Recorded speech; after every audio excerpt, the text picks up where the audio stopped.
Chad Elkins presents the Elkins Accounting Hour with your host, Chad Elkins.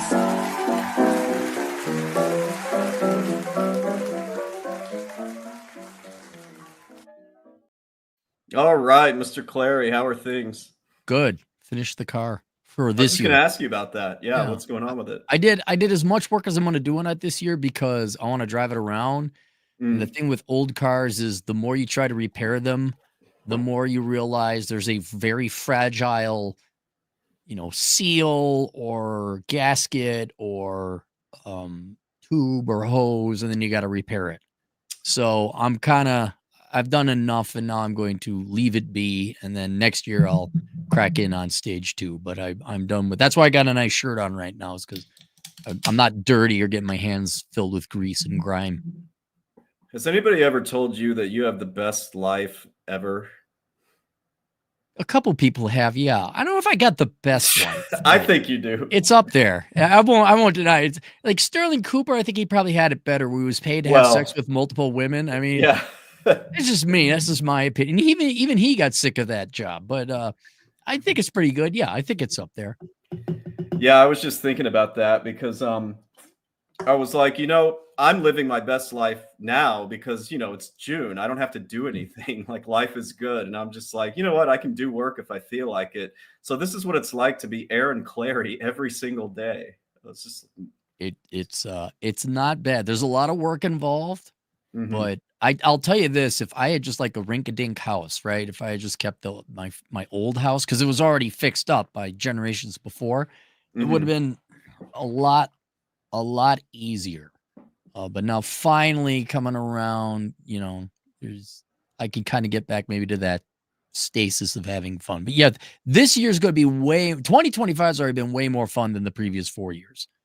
So it's only going to get better is what I'm going to. So maybe I will have the best life ever. Well, you're getting there until lightning strikes your house or something happens, which no, I'm just joking. We won't do that. People think I got here just by pure luck. It's like, no, you don't know about the lightning strikes or the forest fires. Yeah. The haunted houses. No. You guys, I'll talk about my beer when we get Scott on here because he's going to tell us about his beer. But this is it's going to sound frou-frou, but it ain't. So, Clary, I think I showed you this poll that I did yesterday on my page, and I want to share. I want to see how it's doing. And this is because it has occurred to me that we haven't had a certain Mr. Texas on here in a really long time. And we were talking with him yesterday, and he was like, I'd really like to come back on your show. And so I set up this poll yesterday, and I think you can see it. I was trying to get a feel for the interest level in this. So I asked people, would you be interested in having Mr. Texas on? About half the people said yes, a little bit more than half. And about a third didn't know who he was. So, And for those who don't know, Mr. Texas is my candidate's dad. So he's a funny guy, and he kind of wants to get back on here because he was in radio. He had a podcast for a while. So that is something we might do next week. So we'll check availability, including yours, Clary, if you'd had interest. I just got to say, I would have probably chosen this option in the poll because it's the most certain one. This one right here, where Clary might be having some problem. It's not might. Everyone always has problems. It's the severity. But yes, it's a safe bet that I'm having my problem. But that does not negate that I can have problems and Mr. Texas can come on. Absolutely. They weren't mutually exclusive. So thanks for the people who voted, because I genuinely didn't know if my audience has actually grown quite a bit. I haven't had him on in 2.5 years. So I was like, is there going to be a demand for this? And apparently there is. So we are going to get Mr. Texas on. And one of the comments left was by a certain young lady who had that little crush on him 2.5 years ago. And she said, yes. Yeah. One of your fans. Yeah. But she's married now. Did she get married now? I think she got married. No, I remember they were going to have a torrid romantic love affair, and I think she went off and got married. Oh, well, we have a suggestion. Get rid of Clary and bring back Mr. Texas. Well, you know, that would that's certainly an option I could have left there. But no, we like it when Clary comes here. So We have a guest. we do, and that's why I'm going to jump into this because I know you have limited time because you have to get to poker. So real quick, the first stream that I had with my buddy Scott was in November of 2022. And we were just kind of yapping about what it's like. Oops, let me get rid of that. We were just yapping about what it's like to have our own practices. And then we brought him back in June of 2023 to kind of talk about how our tax seasons went. And then we said goodbye to him in October of 2023 because he was taking a job with the IRS. So I was like, yeah, we probably won't see you on here for a while. However, back for a fourth time is Mr. Scott, and he's got some updates for us. So let's get him on here. Change the layout. Scott, how's it going, man? Good. How are you guys? Pretty good. Not as good as Clay, but pretty good. My problems is I have to leave early to play poker. These are problems, Scott. This is horrible. It's a big problem. I have to drive to the poker. It's lots of complications. Oh, man. This is Uber. Scott, do they have Ubers in Rapids? I'm just kidding. I'm sure they do. Scott, tell me about your beer, and then I'll tell you about mine. What do you got? All right, so I have to drive after this, so my beer is coffee. So I'll tell you about the communist coffee that we drink in this house. Yeah? It's from the wonderful city of Los Angeles. It's called Jose's Mayan Blend, and it's really good. Oh, yeah? So if anyone from ICE is on here, please don't deport the workers here. They make great products. All righty. Well, this is called Scary Apple Pie. It's a stout, okay? So, yeah, it's going to sound frou-frou. It's stout with apple pie, marshmallow, and graham cracker flavoring, sea salt, and lactose. Scott, do you drink real beer? Tell me you drink real beer. I socially drink, so it would be like an occasion such as this if I didn't have to drive. So maybe twice, 3 times a year. Yeah. But when you drink beer, does it have maple syrup and marshmallows in it, or is it just a beer? If it's just a beer, it's like a blonde. But I'm similar to him, where it's like there's a blueberry pancake beer. Oh my God! There's more. There's more. I thought there's more than one of you. Oh my God! Okay, never mind. Hold on, you guys. It's a counting thing. I know that sounded frou-frou, but I need to tell both of you something. Do you want to guess what the alcohol percentage is in this? What the ABV is? 13. 12. This is 12%. This is double the strength of a normal beer. So yes, it sounds frou-frou. Why don't you just go grab a bottle of vodka, pour it over some ice cream with some chocolate syrup, and put some marshmallows on it and call it beer? Why don't you just do that? I wouldn't want to break into the candidate's vodka there. She's a Tito's gal. But no, it's fun to try new things, right? So I like to try new beers. That's what I do.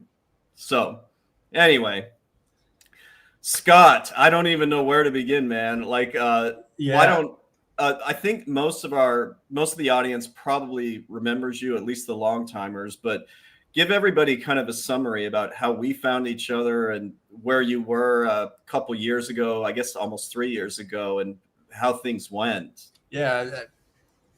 I've been watching you for a while, going through grad school, you and Clary going back and forth on the accounting field. I worked a corporate accounting position that was just hellish. It was easy. Like I'd get my work done in 2 hours, but just the politics of the C-suites and all of that. And so I slowly started investigating, how do you start your own side hustle with the Fort. Got the EA back in 2018, started working that, and then finally quit the position. When you started your live stream with Clary, I dropped like $100 I love yous and which was great. Not necessary, though. Absolutely very necessary. Everyone's happy. Happy taxes in full effect today. But primarily to support the channel and hopefully get you going. I wasn't sure how it all worked, so just to put it out there. But then we started talking, more shop via email. And then came on initially to say, here's how you start an EA business, passing the exams, what softwares we used, the headwinds of starting, and then we slowly stayed in communication. The second podcast was 2023, like you said. That was a bad year. That was 2 years ago this week. Yeah. Yeah. So that was when Silicon Valley Bank went haywire, and my payroll went haywire because Patriot Accounting used them, and everyone was pissed off, and it was just a bad tax season because of that. It was 2 days before the March 15th deadline, and then so we talked about that a little bit. It was a hellish year, I think, for both of us, if I remember right. And then the last podcast was a buddy of mine ended up convincing me to go back to the federal service from a past. And I ended up going through FLETC, and then graduated FLETC, and then instead of going CI, I ended up taking the internal revenue agent position. And not to go too far in the weeds with that, I just thought that the legal side of what they were trying to do was kind of BS. I don't know. You kind of take someone's ability to earn and the IRS's ability to collect. It just sounded counterintuitive. So I ended up going back to the civil side versus the criminal. Right. And just so you guys know, I linked all of our previous 3 streams in the description there. So, if you want to go back and hear about his experiences with any of that, it is all there. Oh, what's up, Raymond? Good to see you. Scott, you got back in touch with me. So we said goodbye to you in October of 2023. And I was like, well, he's going to be working for the IRS. We probably won't be able to talk shop as much because he's not going to have his own practice. But then you reached out to me. It was probably just a few weeks ago, right? And so after the DRP and everything settled down, I started following you again and looking at what you and Clary have been up to. At that point, dropped a few generous blood shekels, as you guys call it, and reached back out. I wanted to see what's going on, see how you're doing. You had talked about being more selective on your clientele, and then as I'm going through this DRP process and the CPA exam, I've noticed that the venture capitalists and some of these bigger companies, like, what is it, Tax Act or something, came in and bought Drake, and a lot of the smaller firms here are getting bought up, and they're signing contracts to stay W-2 for a year or two to warm hand off their clientele. And I was just confused by it all. So I just wanted to touch base and see what you'd seen on your end.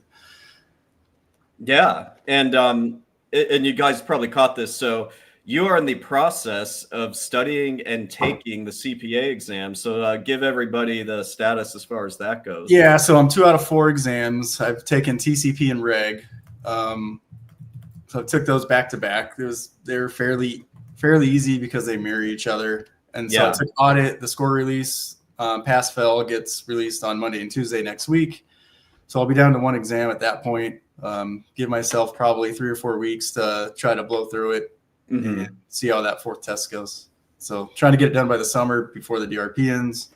So I'm basically getting paid to study and get this 2nd credential and join the club of what's the DRP? Delayed resignation program that Elon Musk. We were just going to talk about that. I was going to ask about your experiences. Tell the story about how that all came together. So when Trump announced he was running, and then he takes the bullet in the air, like, everyone at work was like, "Oh my God," talking about it, and then Elon Musk started talking about some sort of severance package. He went on Joe Rogan, basically said, "Hey, we're going to give a 2-year severance package." I was like, "You're going to pay me $90,000+ a year to go sit on my ass?" Absolutely, I'm taking it. Obviously, it got dwindled down because they can only pay you through what's currently funded. Right. Yeah. So it was supposed to be on February 6th. Me and my manager were like, "Yeah, we're taking it." She had so much time in that it didn't make sense for her to take it. So I was the first one to sign it. I got the email on a Sunday. I sent it out on my work cell phone saying, "Accept, resign." Mm-hmm. And we didn't get released till like March 11th, something like that. Right in the middle of tax season. God. Right. Yeah. So I was like, if they're dumb enough to cut the accounts receivable department for the government, then there's got to be something better. I had a couple job offers at the time too, because they allow you to work. So I could have double dipped and made a plethora of money. Mm-hmm. But I don't know. The CPA has been on the back burner for too long. And it's one thing, before I die, it'd be cool to pass. Yeah, I mean, I gotta say, like one of the things that Clary and I talk about on this channel is that you don't necessarily have to get your CPA to work in the tax area of accounting, but in your case, it's just a matter of passing the exams because you had everything already set up, you know, with the hours and the experience. And it's like we were talking about before we went live. It is, once you get to the other side of it, it's a great credential to have, even if you're simply just going to start your own practice. Just having that there is it's good for marketing purposes, if nothing else. Yeah, absolutely. And I think one of the emails I sent to you, when you look at like cpasales.com and accounting, there's another one, theaccountingsells.com. There's $21.6 million worth of businesses for sale in the Albuquerque, Santa Fe area. Yeah, you mentioned that over email. Yeah. So that 21.6 million, right? You think 50% of those decide, hey, I don't like the person they're selling to, so I'm going to go look somewhere else. So if you could come up with a solid strategy to market or earn cross state lines clientele, I mean, there's a lot of business, and even here in Tucson and Phoenix, there's a ton of businesses selling. Yeah, you were around for our show last week about private equity. I mean, they're gobbling up some of these. But yeah, the boomers are retiring. I mean, it's no secret. There's still a shortage. Now, Scott, did you see that in Clary, I'm not sure I told you about this either. Did you see that in various states, including Illinois and some others, they've actually dropped the 150-hour requirement? That's starting to go down to 120. Did you see that? I've seen it happening, and I got to hand it to the gal in Minnesota. Yeah. I think he spearheaded that. And yeah. So, yeah, I think they're starting to realize their education requirements were pretty absurd. What, Scott, are you in New Mexico, or if you mentioned Albuquerque and Phoenix, are those states lowering the requirements? Arizona's still 150. Okay. New Mexico's still 150. Colorado, just north of there, though, because there's a couple other friends of mine who in the IRS that only have the 120. Their degree is in accounting on their undergrad, but without the master's, they can't test anywhere or qualify to test. I told them to just look at Colorado because as long as your degree is in accounting on your undergrad, they'll take it to sit and test. Yeah. They can just drive up there. Right. Right. But yeah, NASBA's website's kind of weird. So yeah, you can actually, I guess, like in my case, I would probably try to bridge it across New Mexico. I think I asked you that question once before, if it would make sense, but with the EA, it might not. Yeah, that's the only thing, because you already have the EA. So wow, you're going to be a tax guy on steroids with the CPA and the EA. Yeah. Although that's a lot of CPE to keep the licenses active. No, that's really good, man. When are you going to take FAR, or have you even scheduled it? So my plan was, if I fail any of these tests, is to jump back in like a 5-day kind of refresher and just hammer it out and then retest. And so rapid fire retest. Mm-hmm. So you're not out of the curriculum too much. The problem with the test is that they have those 2-week windows. The window closes, then you have another 10 days for them to grade it. So during that grading period, I'm still keeping it fresh in my brain in case I have to go back and reschedule next Tuesday. Yeah, there's so many people. You look at the Reddit posts, I got a 74 and all they need is a 75, but it's graded on a curve. So they're saying you scored in the top 75% of the test takers. And if that 75% all scored a 90 or better, then that's a tight window to get in, because it's graded on some sort of bell curve, and nobody has ever been able to explain it to me well enough to understand it. But yeah, well, I can tell you, I don't know if I've ever said this on the stream, my lowest CPA score for some reason was actually the regs section, which is tax. Like, I did worse on the tax section than I did all of the other sections. Yeah. So I guess they are doing it on a curve. Do they still have the 18-month, like you have to pass all exams in the 18-month time period? Did they extend that? They extended it by another 12 months. Okay. So on mine, I think I have until for like August 24th, 2027. Oh, geez, man, you're good. Like, you're good. Yeah. So a lot of people talk about it expiring. Most people have to work and raise a family and do normal human being things while taking the test. And yeah. Mm-hmm. Yeah. So that 18-month window can be tight. Yeah. Like, for example, audits kicked my ass. Like, it's jargon. It's a bunch of jargon, the way they word it. And the questions are worded horribly. There's run-on sentences. It's not made. That was my least favorite. I mean, all the sections suck, but audit was actually my least favorite section because there was no math in it. It was like you said, it was just words, and is that like project management and just a general business test? Like, if I'm finding it hard to believe that auditing is pretty precise. It's basically, so I was never an auditor per se, but like to me, audit, and this is why I never wanted to go into it. It's just checking a box and like making sure words are as they should be. It's the most pedantic, lamest section out there. And somehow that was my highest score, even though I hated every second of it. I guess I studied too hard for it because I knew I'd probably not do well in it otherwise. That's what my buddy, Michael Miller, he said the same thing. He said he was so paranoid about that exam because it's full of jargon. Yeah. And a lot of confusing jargon. Yeah. That he did best on the test he was afraid of. That happened to me. I guess that's why I did the worst on the reg tax section. Actually, Clary, let me at least ask you this, because this could be pertinent not only to the course that we have, but just generally.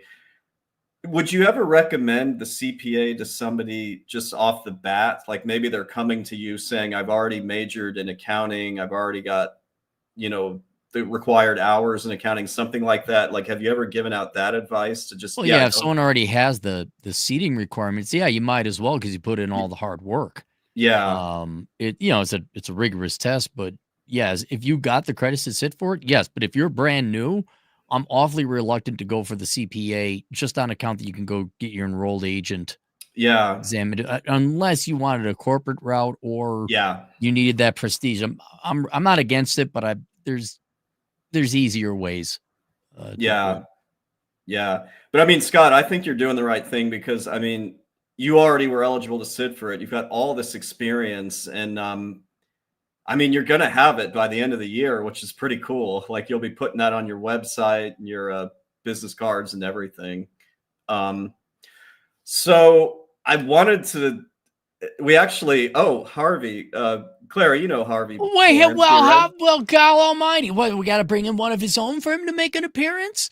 So Scott, Harvey works at the Internal Revenue Service, and I wanted to ask, to the extent you're comfortable sharing everything, Scott, like this is a very general question, but I mean, what was it like working there? Were you just off auditing, examining people or businesses? Like, what was it like? Well, when you start out, you have to go through the individual pass through and then the corporate training, and then you're blessed off as a fully trained internal revenue agent, right? So the training's pretty extensive. They have tests that you have to pass, and they're pretty challenging. I mean, it would be similar to what you would see in a reg or a TCP exam, with the 80% rule, converting from a partnership to a C corp. That kicked a lot of people's butt, even with experience. So you go through that training, then you get assigned cases, you have an OJI, you go through your OJI phase, and then with that OJI time, they bless off, hey, you're fully trained in individual, you're fully trained in pass-through, you're fully trained in corporate, and then you run your own audits. You get assigned, cases by that algorithm, and then you can determine, is there merit to what the system pulled?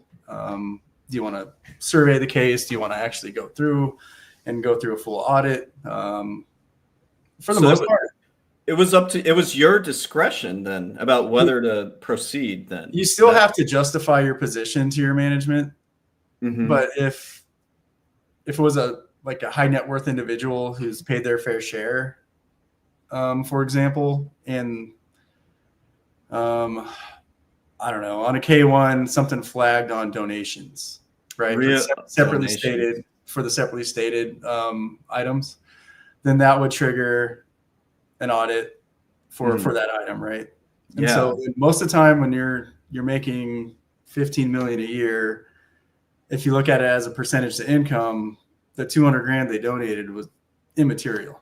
Yeah. Right. So, but sometimes depending on what they were looking at the time and the shiny objects, you would just have to go engage with them once they substantiated their donation, with their letters and the transfer of the money and however they decided to pay.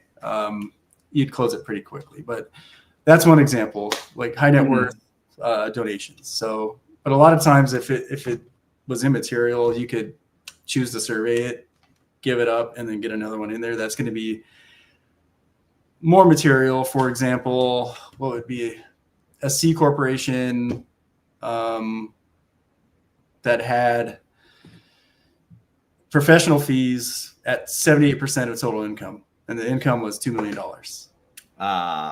Okay.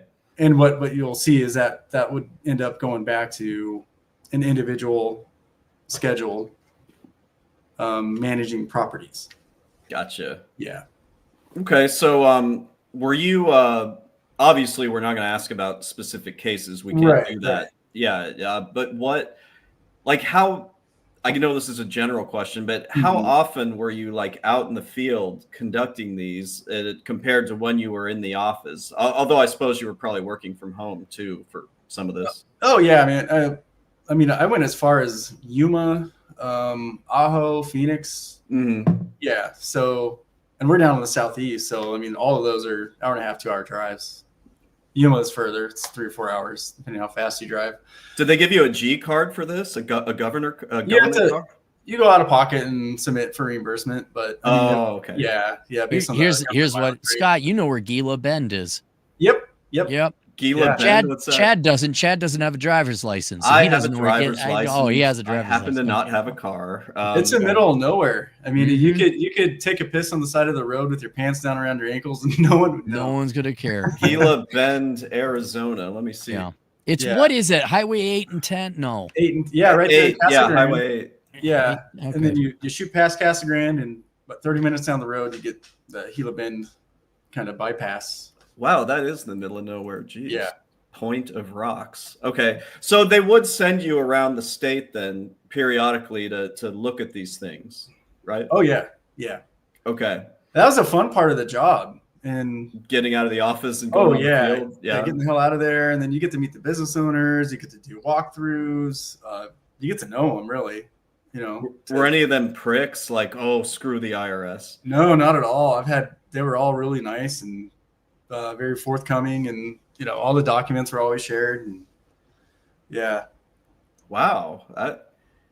Harvey, if you're still in the chat, I would love for you to answer the same question. If you ever dealt with some hostile people you were auditing, because that's the stereotype. But yeah, no. Well, let me ask you this then. Besides, the ability to get paid for 9 months to study for the CPA exam, which honestly is the biggest life hack I've ever heard of. Yeah. It's a full-time job, though. I mean, if you're looking to pass it, it takes time to learn enough. You're not going in there with notes. It's all off the top of your head.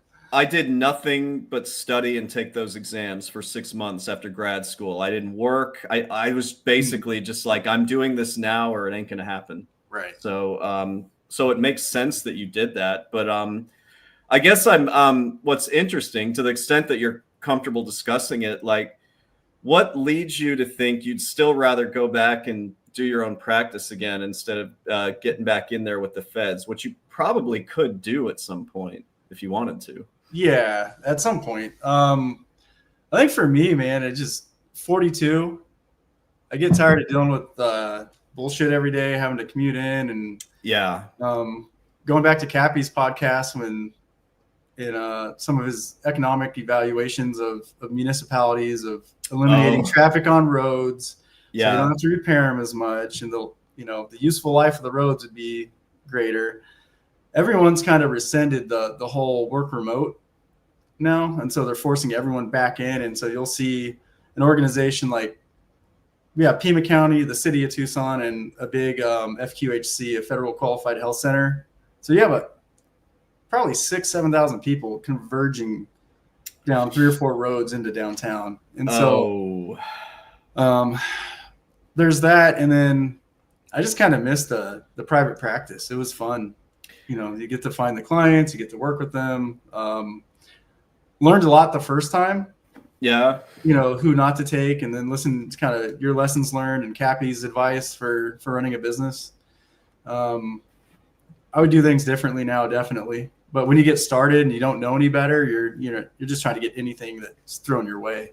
Half of what I do is explain the mistakes that I made and things that I wish I would have done differently, you know, on this channel. So, I mean, that's going to give you the biggest advantage when you get back into the swing of things. Right. I think.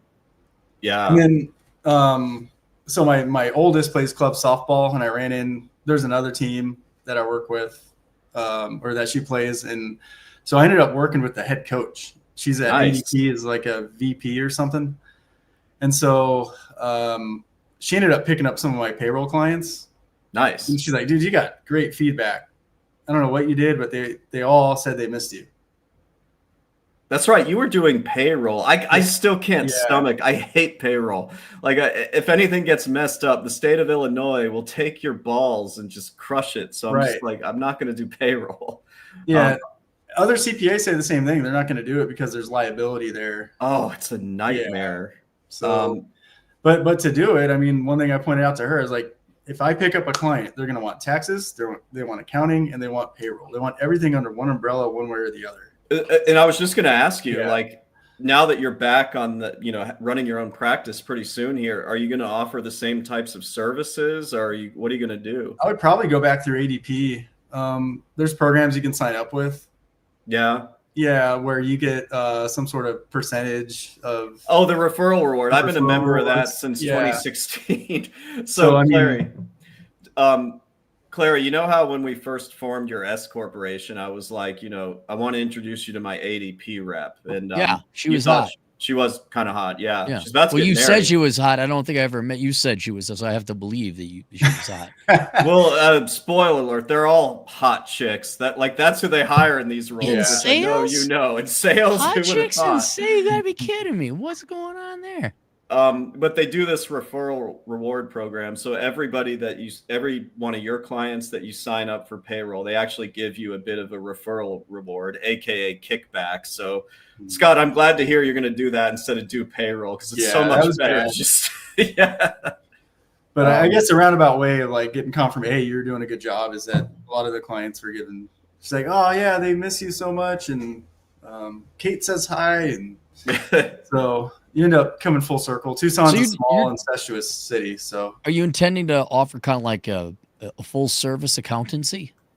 I mean, that's what I did before as well. On your own?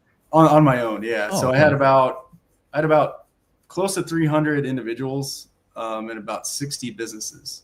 Wow. Yeah. Man, you were crushing it. I've pared down. It was good money. Yeah. I mean, when you're rolling a $12,000 a month on services and taxes and during tax season. It's good. Yeah. So you're going to keep doing the bookkeeping then, right? I'm not sure if I'm going to outsource that too. More of your model where you're just. I outsource. Yeah. Like, and Clary, you know this, all I do is tax work, preparation and planning. Everything else, you know, somebody else can do. So I mean, it seems that there's enough work. You could just get that narrow niche. Although I don't think it's going to hurt you to have the ability to do bookkeeping or payroll and financial planning at all. No, I think. And I think even Intuit offers that same type of kickback with QuickBooks. Yeah, so they do. I used a different accounting system at the time, so they offered something similar. But I have such a love-hate relationship with Intuit. Mostly hate, but a little bit of love too. So, are you at all worried, like, of finding clients at all? Because on one hand, we got everyone's worried about. I know, Chad, you're not, but Scott, since you're going back into it fresh, are you worried at all? Or do you got enough leads and demand that if everyone's like, oh my God, they're outsourcing everything to India and the Philippines? I'm like, yeah, that's your public accounting firms, but your sole proprietors, I don't think, face such a market. Yeah. So, for example, if you both want to look this up on your computers, look up Bean Ninjas. Bean Ninjas? Bean Bean like accounting, bean counter. Yeah, bean. Yeah, Bean Ninjas. Bean Ninjas. Let's see. Is Yeah, it so like a referral thing? They do something similar to what Cappy just said. 7-8 figure businesses hire them out. They outsource the accounting function, payroll, everything else. Oh, I see it. Okay. And then they outsource it overseas. At $9 an hour. So they're charging you. I don't know. I don't know what they would charge, man. Like $5-6 grand a month at that rate. See, I mean, here's the whole outsourcing thing. I mean, if I wanted to create, my own little empire here, I would start doing that and hiring all these people and trying to get myself into $1 million revenue. But I think I like my off season too much to do that. Like most of my money's made for the year. I think I'm going to wake up at 10 a.m. just for the hell of it. Yeah. I mean, if you're making $10 million a year, $6 million a year, I mean, I could understand a $40,000 overhead to make sure your accounting's squared away. I don't care if you outsource it. I don't care if you do it local. Yeah. You do it yourself. Just take care of it. Yeah. Actually, and a lot of those businesses think that way. I talked about this recently. I lost a buddy as a friend a few weeks ago because you might have heard, he just wouldn't stop with the outsourcing, but he was being so hypocritical about it. Mm-hmm. And I'm just like, Tom, why aren't you happy with what you have? What are you trying to do? You were in the hospital last April because you were so stressed from tax season. You got kidney failure. Oh, wow. Money. And I'm like, I don't know. Yeah. Like Clary, would you say Clary, you're more into like time and enjoying life. Oh, yeah, right? No, time. Yeah. That's where it's, I'm kind of curious how many services Scott intends on offering, because I don't know. I could get by on 50 grand a year, and then what's another 50 grand a year going to do? Okay, maybe I retire a little bit early, but am I going to retire? I really, especially if you don't want to buy shit, like what's the point of anything beyond 100 grand a year? It's kind of hard to rationalize working that much and then exhausting yourself out. Especially, see, I don't have a real job. You guys have a real job, especially when it comes to tax season. Yeah, and you are burning yourself out no matter how few clients you got. So I don't know if I was young once, and I don't think I want to do that again. I like sleep. And I want to be fair to Scott. Scott, you have family to support, so I get that. Yeah. There's other options too. So there's, being in the position and meeting people, and then, working local as well with the CPA and EA. And even now, like CPA firms, larger CPA firms are being more accepting of EAs with experience to be a reviewer. So all you do is review the preparation of the tax return, and you'll send it back to the preparer to fix any issues, whether it's individual or business. Those locally are paying $110 to $130. Really, that high? Nice. Yeah. Okay. Well, similar to what you said earlier, your prices went up too, right? Oh, I mean, but I was just like, I'm so full at this point, and Clary's talked about Japanese refusals, where you give somebody some outrageous quote, and then when they say yes, you're like, okay, they said yes, and then then you do it. Plus, I mean, when you live Scott, you don't understand how advanced Chad is. Oh, when you get to be the life of a house cat, where, your woman just takes care of you and you lie around, you eat food. I mean, you don't have to make a lot of money. You just, it's nice being a house cat. So, Scott, the reason I am characterized as a house cat, because I'm down here in Texas while my girlfriend is off working her, real in-person job that she has very long hours. So I'm just kind of here making YouTube videos, using the gym upstairs, going out for 95-degree runs because it's too damn hot here. Yeah. Although I guess you're in Arizona, so. I'm sunburnt from doing a 102 the other day. So. Oh, jeez. I thought you were the house cat just because you sat in the same spot in the couch all the time. It really had nothing to do with I thought it was just. No, I do. There. She wants. I actually found. Well, I'd say Clary found her for me. I actually found a gal who likes to cook. I've been searching for that my whole life, so I just sit in my spot. And, I think we all should start let's find a traditional woman website Yeah. And we'll have Cappy do the little intro video on it. I got one gal who reached out to me. I tried to set her up with the real life fake wizard, but he never got back to me. So I don't. Didn't you try to do a dating thing years ago? I did, and then a bunch of. I'm glad you guys are sitting down. The girls would stand the guys up. That happened. Really? Yeah, dude. It infuriated me, and I was like, okay, fine, we're not doing this. It's just not going to happen. So. Yeah, I think society is going to hell in a handbasket as far as Chad, dating.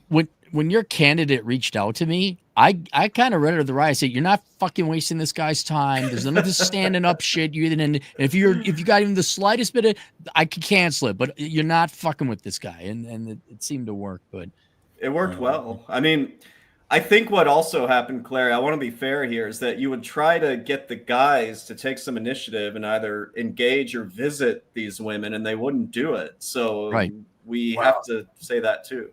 You were willing to get on a plane. I'll grant you that. You were willing to get on a plane. Our jobs are mobile. And Scott, actually, here's a question for you, Scott. Yeah. Are you even going to, when your practice starts ramping up, are you even going to get an external office, or are you just going to be working from home the whole time? It'll probably be remote, man. There's no reason. Yeah. Why would you want a $3,000 fee that nobody's ever going to come visit? You don't need that. And I used to have an office, but then COVID, the one benefit in our field that COVID provided for us is like fully virtual is now accepted by everybody. I think it's stupid to have an office now. I think they like it more. The clients love it because they can get home after work instead of going to your office or during their lunch hour, or you have some sort of tax app that uploads the portal. Clary? Yeah. Well, I have a question because I'm not a CPA or an accountant or anything like that. But how can you guys be taken seriously if you do not have a penthouse suite and a downtown office skyscraper and oak desks and onyx tabletops? How do you expect your clients to take you seriously just working at a laptop wearing T-shirts like that? I mean, I don't know how you gain the trust from other people otherwise. Large amounts of ketamine. It's the Elon Musk prescription. Yeah.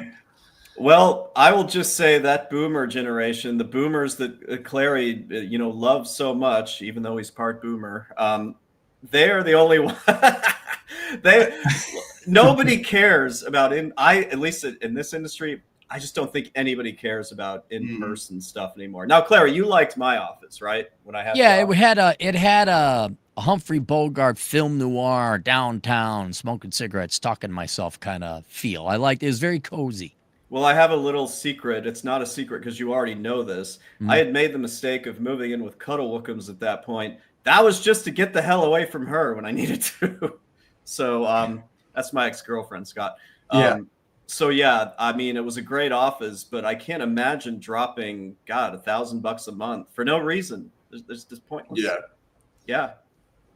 So, well, that's good, man. I mean, I'm kind of excited. It's good to have you back on our side now. Yeah. Because I was like, I can wear this shirt and you won't be offended. I'm not offended. I wouldn't be offended working here. I know. Yeah. Yeah.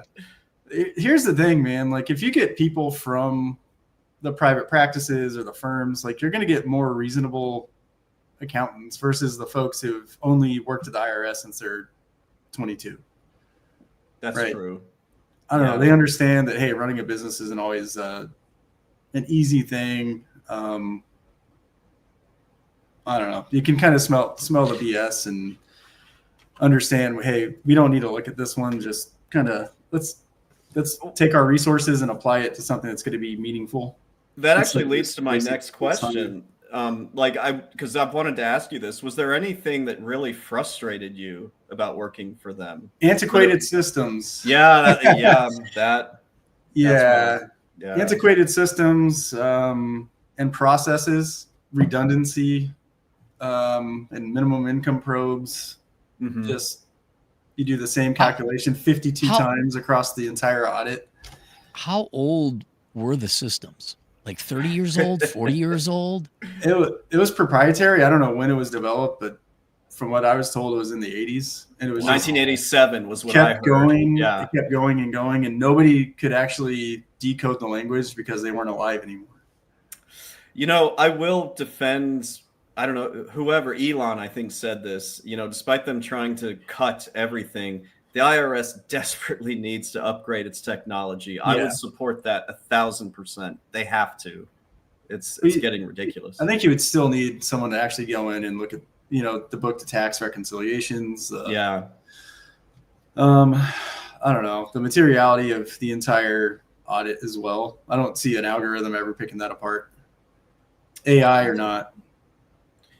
Well, I mean, as far as your coworkers, was it mostly like people that were ready to retire? Was it mostly boomers? You mentioned some were there their whole career, whereas you had a few that had experience. Right. It was a good mix, actually. The larger offices, let's say, like the management level, a lot of them started right out of college. Some were out of high school working, the client-facing places, handing out forms and things like that. And then as they got their degrees, they moved up. But for the most part, I mean, they were a good mix, probably 50-50. Once you got to the higher level management outside of the group level, a lot of them were, from day one to current, which is why you couldn't get any change in processes and systems because this is how we did it then. It's how we're going to do it now. And you call me a boomer, Chad. You call me. Hey guys, I gotta go play poker. So cool, man. Thanks for stopping by. We'll see you guys later, dude. Alone at last. Poker, man. I know. See why he's a boomer? I mean, we're allowed to make that joke. Yeah. And the cigars. And the cigar. Yeah. No. Well, good. Now we can really talk shop. Yeah. It's good to see him though. He looks good. Yeah, Clary's doing well. He seems happier than I've seen him in a while, I have to say. So, which is good to see. So makes me wonder at what point has he answered everybody's question and there's nothing else for Asshole Consulting to consult because he's had 3,400,000 videos or hours of answering these questions. I believe I can answer that for you because I've been following him since 2012 or 2013. People just ask the same questions over and over again. And because they won't search the videos. So, Clary will take their money and that's good for him. I mean, but yeah, he'll always make that money though, right? Because the times and situations change. So the answer to the question might change.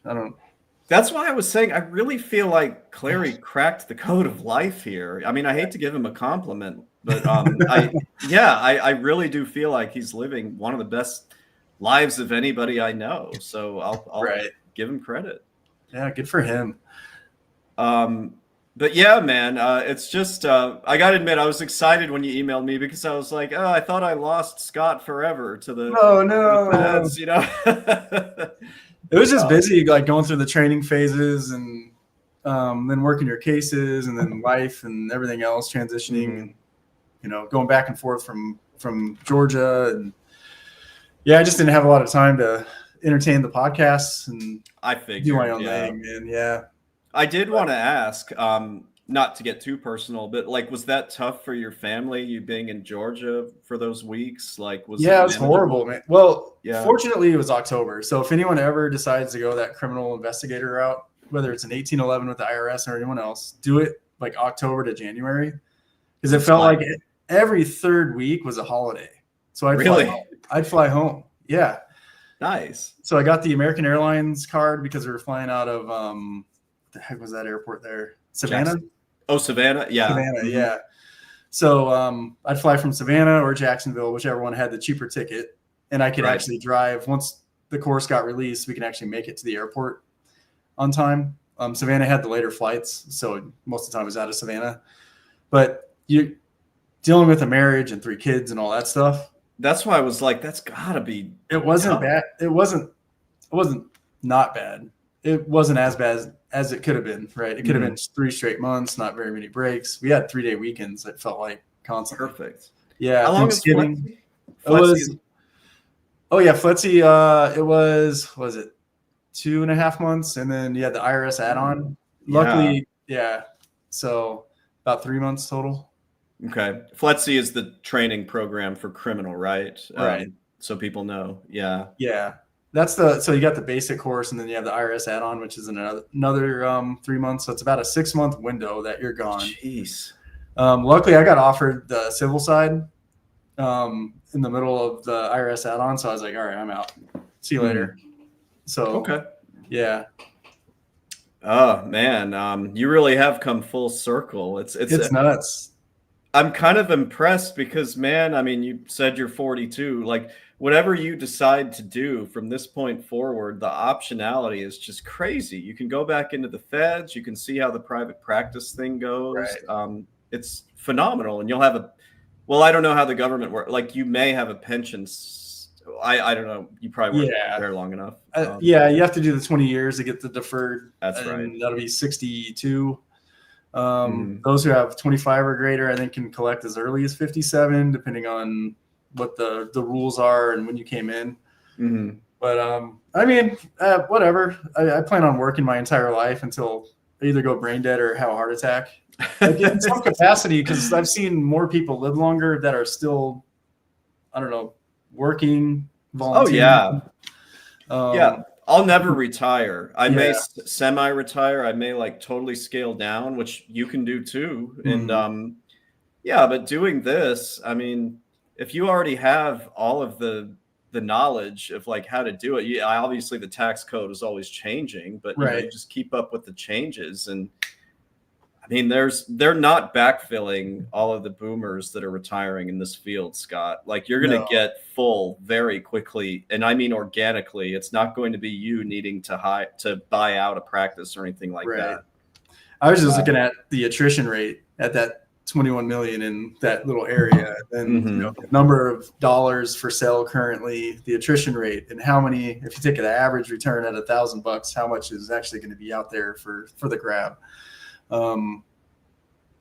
But yeah, there's a lot of options. The CPA though, like joining the club, trying to get that knocked out just to check the box. And that's a big one, I think, for anyone who's got enough credit hours or has the undergrad, like find the state that's waived the 150, go get it done. Because like you said, it does demand a higher salary. It's a marketing tool in its own. It's marketing because like everybody knows, and you know, we're kind of working on I'll say we, like Clary and I, we're trying to work on this, but like everybody knows who a CPA is and what they do. Everybody just assumes they do taxes, but not all CPAs do taxes. But EA, not everybody has the awareness that an EA can do taxes just as well as a CPA. So yeah, Scott, it's going to be like, everybody's going to start reaching out to you once you add that CPA to the title of your website or whatever. And you're going to be full really quickly. And I'm not trying to discourage you guys that are going for the EA, because you guys didn't have to you didn't have to get a college degree in accounting. You didn't have to do that 4 years. The EA is great for that. I'm just talking about if you already went through the process and got the hours. Yeah, go ahead and get the CPA. Well, I mean, I don't know how much your MBA was because you went to a name brand school. That was a mistake. My master's was 47 grand. Oh my God. Yeah, mine was about double, including living expenses and everything. I consider that, I've talked about it, that was such a mistake on my part to put myself behind like that. You don't have to do that. I really wish they would just, if you're an autodidact, where you study and can just learn anything on your own, if you're able to do that and pick up the CPA exam, it is dense enough. You probably know your shit. Right. I mean, you're good, Scott. You're gonna be one of those dudes who passes everything on the first time. You've already seen this. You've already done it. FAR is actually kind of easy, believe it or not. Really? Yeah. It's so FAR is like, this is how I described it to somebody. FAR is like one of those penny fountains, you know, fountain in the city where you throw in pennies. Yeah. Yeah. It may be really wide and spread out, but it's only about that deep. Like there's just not a lot of depth to it. And frankly, I mean, I did this 14 years ago, but they're not going to ask you too much about like government accounting because they know you're not really going to use it. Yeah. So did you get leases or did you get bond amortization? The bond I will admit the bond amortization, that was tricky, and I'm almost certain I got all of those wrong. on FAR, but I guess I knew enough to pass the rest of the exam. So yeah, there were bond amortization questions. There were leasing questions, which actually the leasing I caught on pretty well on. Yeah. Now this was 2011. Like God knows, do they have international standards accounting on this now? I think they throw it in there a little bit. Yeah. Just as like identifying the standards. But I think it's just I think it's primarily GAAP. Primarily GAAP. On Okay. new FAR. Okay, I dropped government on new FAR. So I've got my study material up right now. Are you using Becker or which? No. So my master's gave me Gleim. Gleim is good. I hated it. Oh, is it not good? It's good. I just like visually, it just didn't. I never tried it. There was something weird about it. I just couldn't like get it going. Yeah. It's just a weird system. So I went CPA or the CPA Ninja, the Ninja review, and then I still use Gleim as a control. So I'll jump back in there and then hit the questions there just to see how different they are. Okay. I've had luck with Ninja, so it's for anyone who's going through it. I think it's like $80 a month. You can do a monthly subscription versus paying like $4,000 or $5,000 for Becker. Yeah, that's great. $80 a month. You pass this in 6 months. That's it. That's it. Yeah. Versus the one lump sum that you have to pay with the other ones. Yeah. Is the CPA Ninja, is that run by a guy that used to call the site Another 74? 71. Another 71. Or 71. I lived on that forum. I used to get that material too. Like in addition to dude, that guy's crazy, man. He's like, I took everything 6 times. Jeff, his name is Jeff. Jeff. Right? Yeah. Oh, that takes me back. I honestly don't talk enough about passing the CPA exams on this stream because it's miserable, dude. My God. I mean, I can't believe you look as good as you do doing this. It just wrecked me when I was doing this. I'm just hoping I get a pass on Monday. Otherwise, I got to jump back in this thing hard for 5-6 days and go test again. First things first, will you please email me when you get your score? And, you passed, Scott, because there's too many people who don't know this stuff. And yes, they do grade it on a curve, and you passed. I'll just tell you that right now. Yeah. Well, there's stupid questions, though, where they're like, okay, who is on the board of directors, right? And so are they independent directors? Like for audit, like or who's on the audit committee? Board of directors, independent directors, managers, or employees? Oh, shit, I don't remember. I think it's board of directors. Board of directors, yeah. But then, you're in the test, you're like, oh, they need to be independent because there's so many other criteria with the SSAE, SSARS. And I hated that. Where the you need independence. And so you start crossing shit in the middle of the question. You're like, are they independent directors or board of directors? And are the board of directors considered independent? So do I need to say independent directors or board of directors individually is good enough? Because there could be 2 right answers, right? But one's more right than the other one. That just sums up at least for my recollection of audit and some of the other, like you always get 2 answers that could be correct. Like there's 1 or 2 that are obviously like, that's not the answer. But the way they get you is like they'll have 2 where either one would make sense. And that's where they seem, and again, this was 14 years ago, but that's where they seem the same shit. Yeah, it's the same shit. But then you're leaving the testing center like, fuck. Scott, I shit you not. I swear, like, I thought I passed all 4 exams on the first try, but this was back when I was doing nothing. I was doing nothing but studying. So I have no excuse. Well, no, it's not that. Like, I swear, even the tax part, I thought I failed every exam walking out of that Prometric testing center. I was like, I failed. For sure. Like, I'm going to have to take this again. And I always ended up passing somewhat comfortably. Like, my lowest score was an 80. So you're going to be just fine because I know you're studying probably too hard like I did. You're a smart guy and you have experience. So, I mean, you're going to be one of those that just passes it on the first try. We'll see, man. We'll see. You will. But like you, Reg, I only got a 78 on Reg. And that's what I think. No, I got an 80 on Reg. Yeah. The 80. business law probably kicked my ass. Where there's like business owner gets a computer taken to him from Fred. Business owner sells it to Jeff. Fred sues Jeff for buying the computer. And do you remember any of those questions? I do. Yeah. You know what pissed me off so much about that? We're not trying to pass the bar exam, and we're not trying to be lawyers or attorneys. Why the fuck do we have to know business law? That always pissed me off. That You know always what? bothered me. That Jeff guy, he did like a 5-minute, hey, you got to, if you barely failed reg, here's what you should do. Mm-hmm. Make sure you know your pass-throughs and your C Corp rules. And he said, fuck the law. If you know you're struggling with that, get everything else right, you'll probably get through the test. He's right, because there's no doubt I got every single business law question wrong when I took reg, but I guess I managed to muddle through the tax part. So, yeah. So wait, you took TCP, tax compliance and planning. TCP, and what else? And reg, okay. Reg, yeah, and audit.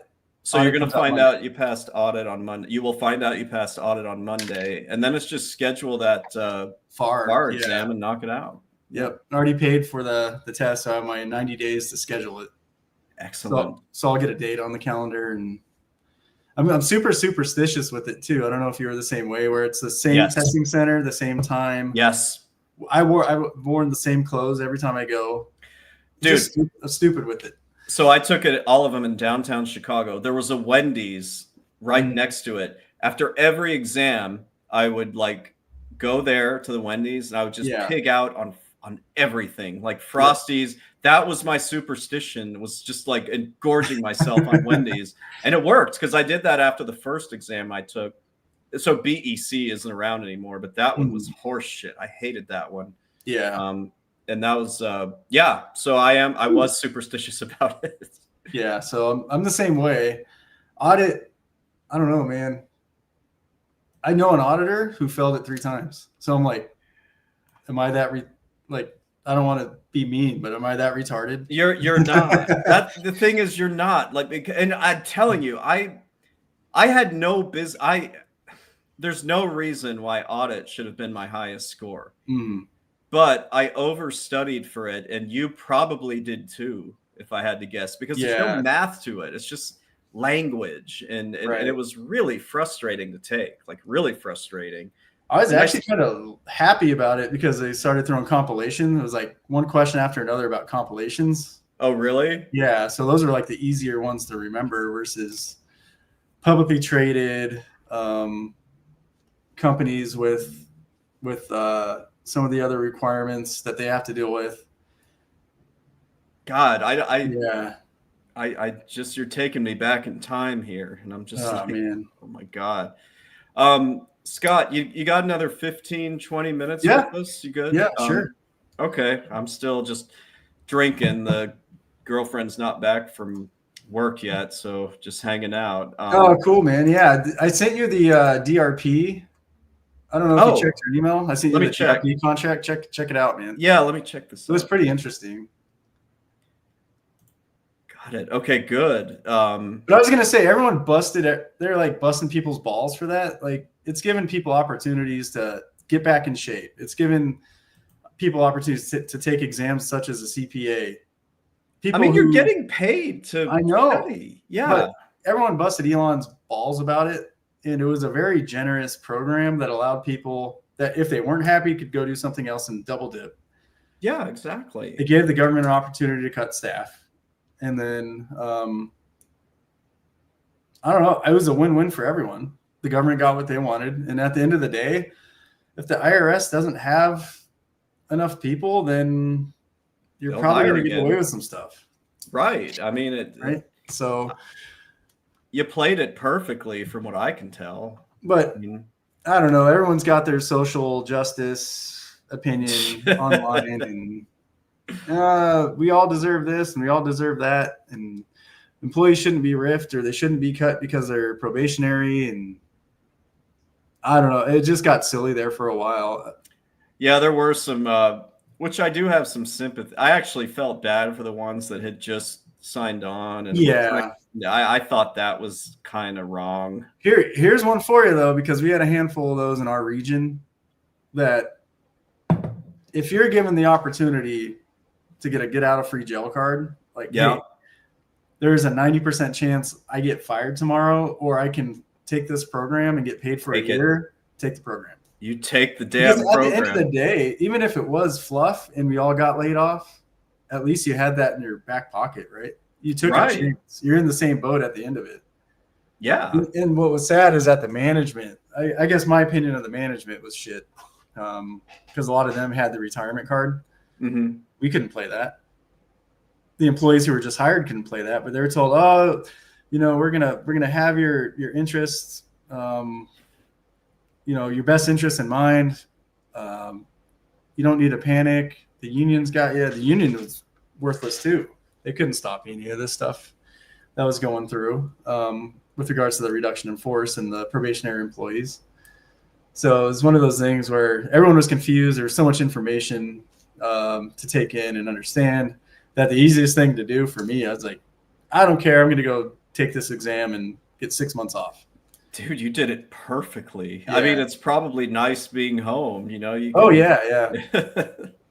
It's really nice, man. I get to take the kids to school, pick them up, go to the practices. I'm not having to commute across town. It's so much better. Yeah. Well, gosh, I mean, you got a pretty exciting. This 2025 is going to be great for you. You're going to get credentialed, get that business started up, and yeah, I'll send you clients. let me ask you this, man. If you, I don't know, man, you have time on your hands, right? Tons of time. Now, yeah, I'm kind of taking it easy. Yeah. What would you tell the other folks that are EAs? Like the marketing thing, I think is tough for people to crack. Yeah. Mm-hmm. What's marketing look like today for a CPA firm or EA that wants to have an accounting practice? That's a really, really, really good question. And I've thought of maybe trying to do a stream or two on this. I'll tell you how I did it. I don't know if this would still work today, but I did a few things. I put myself on Yelp and Google and had people leave me a bunch of positive reviews, positively or negative, whether it was real or not, you get your friends to do it. That shoots you up to the SEO, the search engine optimization. So I did that.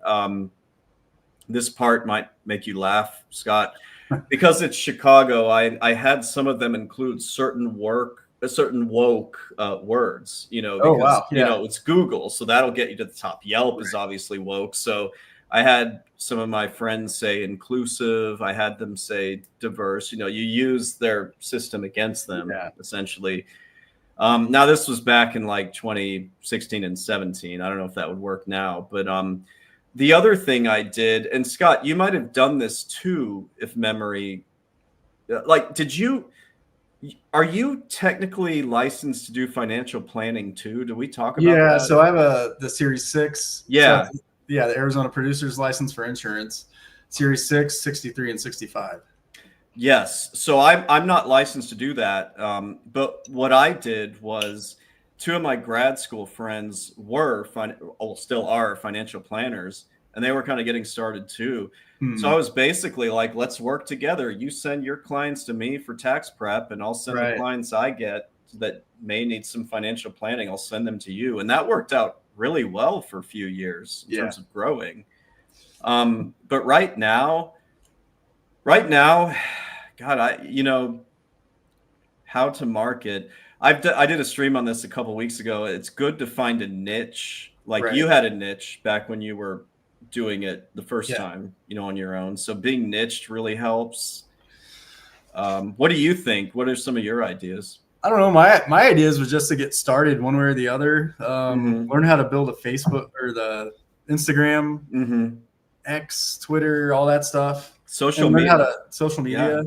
But at the same time, man, I always think back to you and your pop, you and your dad. Yeah. So I have 3 kids, a 12, a 9, and a 3-year-old. It would be cool towards the end of the 50s, into my 60s, to say, hey guys, or even when they're teenagers, hey, you want to earn some money in the summer if you're not playing sports or doing anything with school. Maybe they learn to like it and they want to get into the career field themselves, and then they can earn money You talk about college being a waste. They could immediately at the age of 18 test the EA. So if they get a few years of experience from 16 to 18, take the EA, they could then technically work in tax. I got to admit, as Scott, my dad had his practice after retiring from the State Department. And we did work on a tax book together because, I'd worked at DOJ tax and the tax court. So I have to admit that is something I had that most people don't have. We wrote this book, and so that gave me some legitimacy. So I think I got luckier than pretty much almost everybody who was trying to break in. Like, that's how you found us, right? You found the tax guide. Well, I started watching you and Clary, and then you had brought up the book. I was like, what the hell is this? So I bought it on Amazon. And it was like $60 or something like that. Yeah, he was marked down a lot. I mean, my dad quit writing. Like when Trump came into the office and there was the Tax Cuts and Jobs Act, my dad was kind of like, this is just too much to keep doing this because everything changed. So he stopped. That was the last one you published, right? Yeah, it was about 2019. Yeah, 2019. So that was pretty much the end of that. But I mean, that was a big help. The only reason I didn't mention that outright is because it's pretty unlikely, like somebody jumping into now is lucky enough to have a dad who does it. There's a lot of people, man, it's crazy. From like some of the larger firms here, their kids, because they give their life to that firm, I feel like they hate the career field. I mean, I can certainly understand that. It can feel like you're chained to it at times. Well, Alex, it's called the Elkins Comprehensive Tax Guide, but it's so out of date. It's out of date right now, Alex. It's not worth buying now. Everything's changed. It's a good historic read if you like to read. Yeah, if you it's so cheap now too. It probably Amazon, Yeah. But yeah, that's what it's called. But yeah, like you were saying, if you could, I mean, Scott, we're talking a few years from now, but yeah, maybe your son or daughter's going to take an interest in taxes or accounting. Right. And I mean, it's independence and the freedom it gives you. I'm sure your dad and you had a good life because of it. You're not chained to a desk. No. Work until noon today. Yeah. I mean, you got a problem, talk to the boss, right? So. Well, I'll tell you what got me. Like when I was still working for the government, then I went to grad school. My dad was growing his little practice after retiring. And it was just like I would visit him and be like, you have it so good. People come and they're happy to see you. You work when you want to. And I'm like, what if I can turn this into something on my own? And that's when I got the idea after grad school to just give it a whirl. But I also have to say, like Scott, I only had to support myself. So I need to be realistic. Not everybody is in that situation. Yeah. It seems like a lot of the folks who took the EA that you've been interviewing are on the younger. Yes. It's definitely a younger crowd that I talk to because That's awesome, man. Yeah, we're trying to make a difference. I just hope I'm leading people into the right direction with this field. Yeah. I think my learning curve, because I did the corporate side, was a little shorter, but I can see where like an H&R Block, a Jackson Hewitt would be good to get into if you're only doing tax. But without that accounting background, man, like in putting everything in context, like the context of book to tax and things like that, understanding accrual and cash and everything else. I wonder how they're doing with some of that. Yeah, I wonder about that too. Yeah. In a perfect world, I wish that, like, the reason I say this, and Clary will say it too. The reason we say H&R Block or Jackson Hewitt or wherever, it's like we just want people to get their feet wet. Oh yeah, because it's hard to get hired anywhere else if you have no experience. Even if you've already done the EA, they're going to be like, well, you don't have any tax experience. But these places, better for worse, will try to train you. Yeah. And so it's probably a pretty good training program. I mean, That's what I've been told. The franchise model, it's standardized. Yeah. And it's they don't seem to charge you to take their little they have this little this little crash course on taxes and accounting. And so really it's just an idea. And I've had some people over the last few years that I've consulted with them, and they said, hey, I went through a season at H&R Block, and you know what, it's not for me, but now that I know this, I can go into other things. Right. So yeah. No, man, it's a good career field. You'll always have employment. That's my thought. And at first I was kind of like, well, they're reducing the credit hour requirements. That's going to flood the market. I still don't think it's going to flood the market. Like it's $264 to sit for the CPA. Yeah. And there's 4 exams per test. And then you have the ethics after that. Yeah. Then you have 75 credit hours per year of continuing education. CPE, depending on the state. Yeah, I mean it's not a cheap credential. It's a racket. Yeah. I mean, they make it ridiculously hard. If they tested knowledge, the questions would be written differently. Right. But they want to make it a racket so that NASBA and the AICPA can keep making their money. It always rubbed me the wrong way that it felt like more of a game of gotcha instead of like, does this person really understand this? Right. Especially with, I don't think this will psych you out. You already took it and you're like audit in particular. I just like, you're trying to get me to mix up my words. You're not testing if I understand this stuff. You're just trying to stump me, to be stupid. Yeah. The double negatives, which one is. Yeah. That one always rubbed me the wrong way. But you know what? I hear that the GF is home. So Scott, I'm going to read some of these. Well, I'm going to read some of these super chats. If you have just a few more minutes, of course. And then we'll call it. So we'll start with homeschool time here for $2. Who do you know that should be subscribed to Chad E? Well, you know what? Anybody who wants to learn about I say accounting, but it's mainly tax that I talk about. But like, who wants to get into this field? Come check out the channel. And what we did tonight, Scott, it's going to be really, it's going to be really enlightening for a lot of people. So I appreciate you coming. Awesome, yeah, man, I love coming on. Homeschool time again for $2. Mr. Texas, hell yeah, that's the girlfriend's dad. I might stream with him next week because I watched the last one you did. The first one. Yeah. He's guy, man. I'd love to have a beer with that dude. He's a cool guy. Man, I don't get to see him as much, but he's you couldn't ask for a better guy to be the dad of your girlfriend, if that makes sense. Right. Yeah. I mean, has he cornered yet?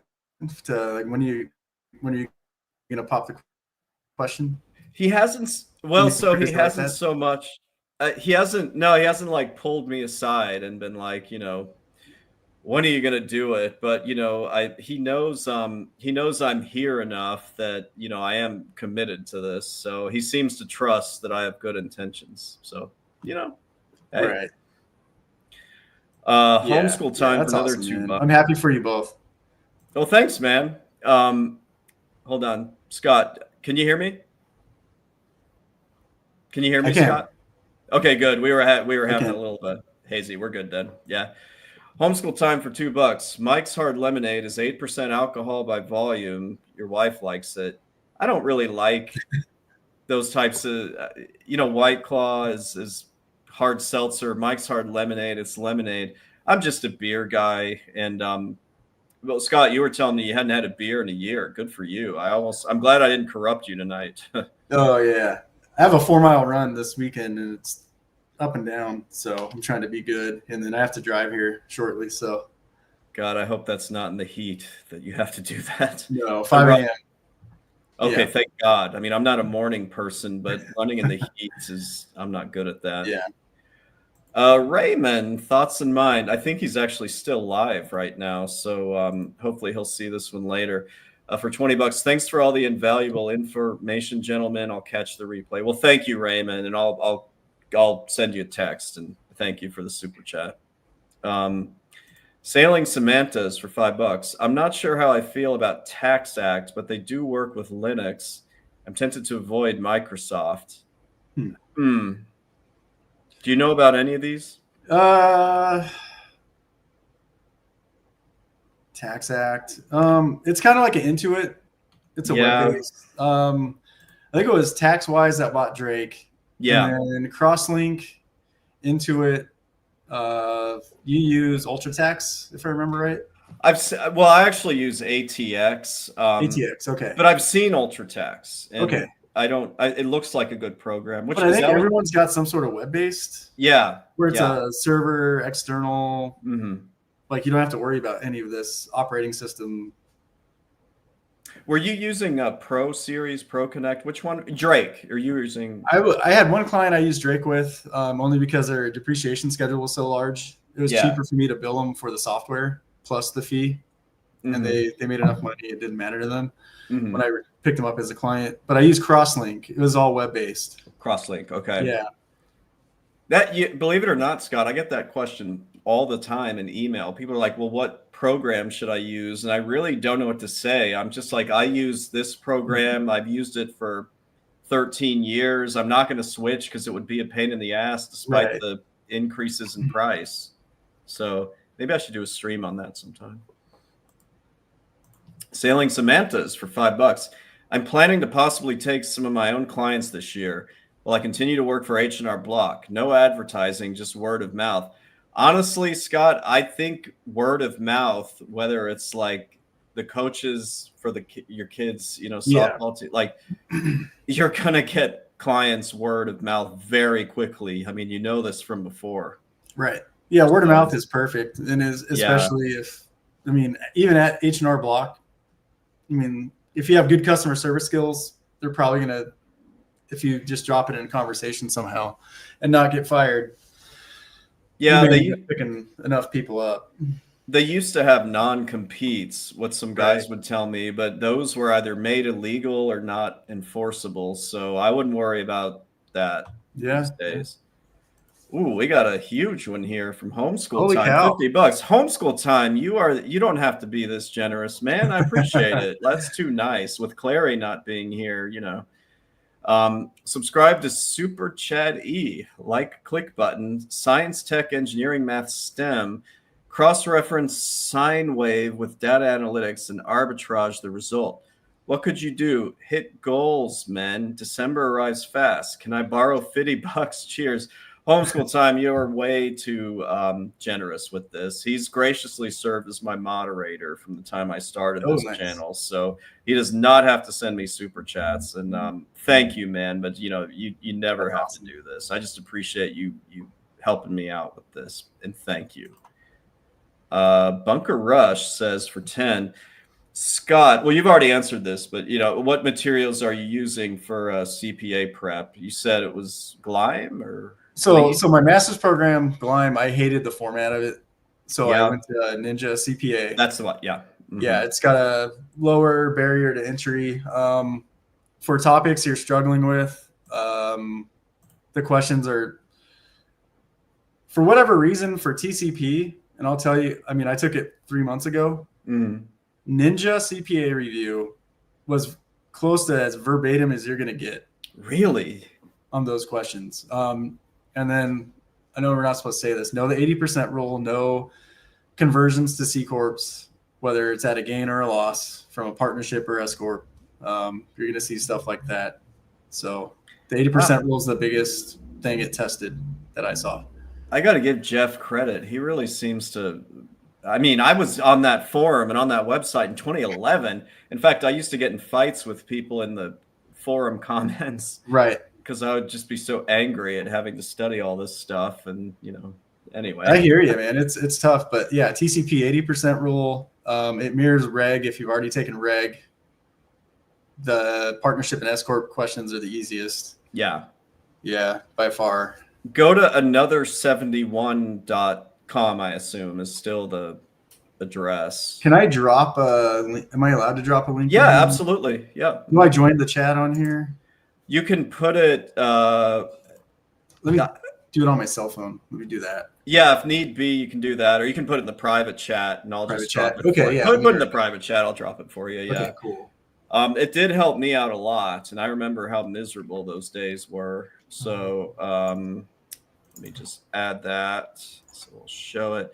Oh, that's homeschool time. We'll get to that class in a minute. Here's the private chat. So I will copy the link address. I'm going to post it right. And then for topics, I guess to add for topics you're struggling with, I-75 CPA review videos on YouTube. He posts 4 or 5 topics, are excellent. And any of the super fast CPA YouTube videos that when they go through the audit TCP reg questions are excellent. Yeah. You know what? Listen to this, guys. He's in the middle of this process right now. So this could be very valuable info. I'm an auditory learner. So like reading and like taking notes and all that stuff, like it only works so much for me. Like I have to hear it. So I tell you, Becker was good, and I was kind of the same way. But man, I got sick of those instructors really quickly, including Peter Olinto. Sailing Samantha's for $5. Intuit owns InMotion Motion hosting. So far, I found them to be the best for hosting the websites I built for businesses. So they own InMotion Motion hosting. Okay, we'll make a note of that. Thank you, Sailing Samantha's. You actually have another one. Oh, did you accidentally leave 2 of these? Intuit owns InMotion hosting, the best website hosting I found. Real people when you call for support, and the encryption is free. Okay, thank you, Sailing Samantha. Yeah, that's good. Actually, Scott, I have a weird question. Are you going to pick the same name for your business as No, I don't know what I'm going to do yet as far as that goes.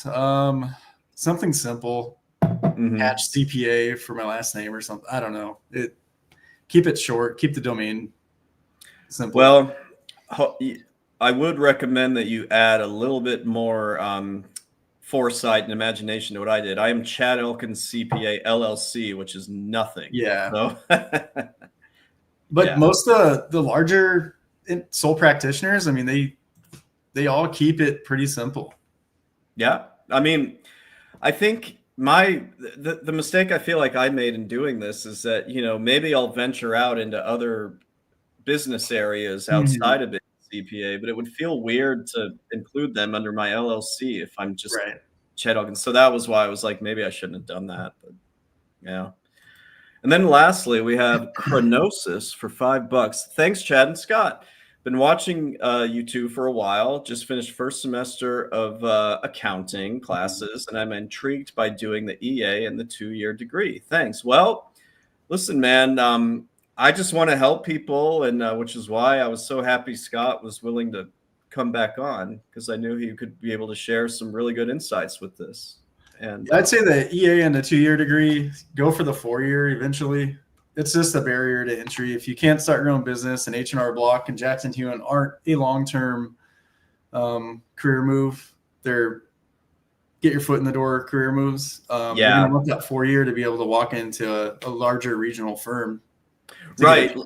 Yeah. If you want to go corporate, I probably would say maybe consider the 4-year degree. Or maybe you'll just gain so much experience working at the big box shops that you can just jump into starting your own practice. Some of our people have done this. It takes a lot of hustle, but it can be done. It's a lot of self-learning too. You have to be willing to go learn about the S-corps and the partnerships and the business structures and the tiered structures and the consolidated returns and just the weird, messy stuff that's going to come across your lap when you least expect it. Yeah, I mean, I hate to say it, but I mean, the way I learned best was just like screwing up things constantly, trying to figure them out on my own. Yeah. And then I would see what I was doing wrong. I mean, that's how I learn, is just making mistakes. Frankly. Yeah, you have to. Yep. That is all we have, Scott. Man, it's good seeing you. I'm so happy that we were able to do this again. I thought I'd lost you forever when you went with these guys. So nope. We'll have to get a conglomerate of tax practices that come on here eventually with all your EAs and CPAs. And we'll have we've even got people who work for the IRS. Now they keep themselves anonymous, understandably, as they should, but I welcome everybody on here. Is that more because of their safety, or is it like I don't want to I think if you're going to talk about your work with the IRS on a YouTube channel like this, it's definitely best if you hide your identity. So I don't blame them at all. No, I hear that. Yeah. The only thing I want to mention is you probably heard about this, Scott. Clary and I did this course last year that kind of walks people who want to get into the field about how they can get the EA and work at H&R and everything. This is if they haven't gone to college yet. Yeah. So it's kind of a way to get your foot in the door. It's called The World's Greatest Accounting Career, and I've linked it in the description, along with the first 3 streams that Scott and I did, which, man, it's fun to go. I watched one the other day when I knew we were going to be doing this. It's like a time capsule, so it's fun. I know, man. Next time we come on here, I'll have to get a good beer. Absolutely. It's just a schedule kind of snowball on me. So. Oh, that's okay, man. Yeah. Clary never drinks when I do these, so it's fine. He quit drinking, didn't he? Or does he have a nightcap every now and again? He quit drinking entirely. It's been years. Wow. So good for him. Good for him. Yeah. So, all right. Well, guys, thank you. Well, I appreciate it. Scott, hang around just for a second. Yep. And you guys, we should hang out soon.